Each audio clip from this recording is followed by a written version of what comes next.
Sir, CM Revanth రెడ్డిని కాంగ్రెస్ని just అలా తమలపాకుతో తిట్టడం తప్పితే కవిత పెద్దగా విమర్శలు ఏమీ చేయలేదు. దీన్ని బట్టి కవిత పార్టీ వెనుక రేవంత్ రెడ్డి కాంగ్రెస్ ఉన్నారనే విమర్శలు వస్తున్నాయి. మీ కామెంట్. టార్గెట్ చేయకపోవడం ఏంటి? కర్కోటకుడు అని కూడా అన్నది. అంతకన్నా ఎక్కువ టార్గెట్ ఏం చేస్తారు? కర్కోటకుడు అన్నది కాంగ్రెస్ ప్రభుత్వ విధానాల్ని వ్యతిరేకించింది.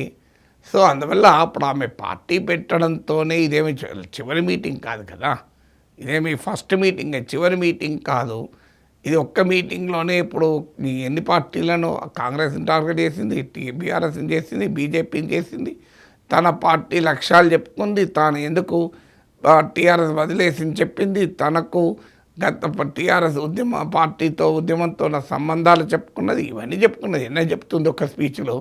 సో ఒక్క స్పీచ్లో ఇదేమి కాంగ్రెస్ ప్రభుత్వంపై పోరాటానికి పెట్టిన మీటింగ్ కాదు కదా. రేపు ఎప్పుడన్నా కాంగ్రెస్పై ఆమె పోరాట రూపాలు తీసుకున్నప్పుడు అప్పుడు కనుక స్పీచ్లో ఆమె టార్గెట్ చేయకపోతే అది మనం తప్పు పట్టాలి. ఇప్పుడు ఇది పార్టీ ఆవిర్భావ సభకు మనకు ఇప్పుడు 21 నామకరణోత్సవానికి మంత్రాలు వేరే ఉంటాయి, ఉపనయనానికి మంత్రాలు వేరే ఉంటాయి, పెళ్ళికి మంత్రాలు వేరే ఉంటాయి, షష్ఠిపూర్తి మంత్రాలు వేరే ఉంటాయి. సో నామకరణం అప్పుడే షష్ఠిపూర్తి మంత్రాలు చదువు అంటే ఎలా సాధ్యమవుతుంది? సో ఇప్పుడు పార్టీ నామకరణోత్సవం ఇది. సో ఇది ఈవెన్ జన్మదినోత్సవం కూడా కాదు. సో మొదటి జన్మదినం కూడా కాదు.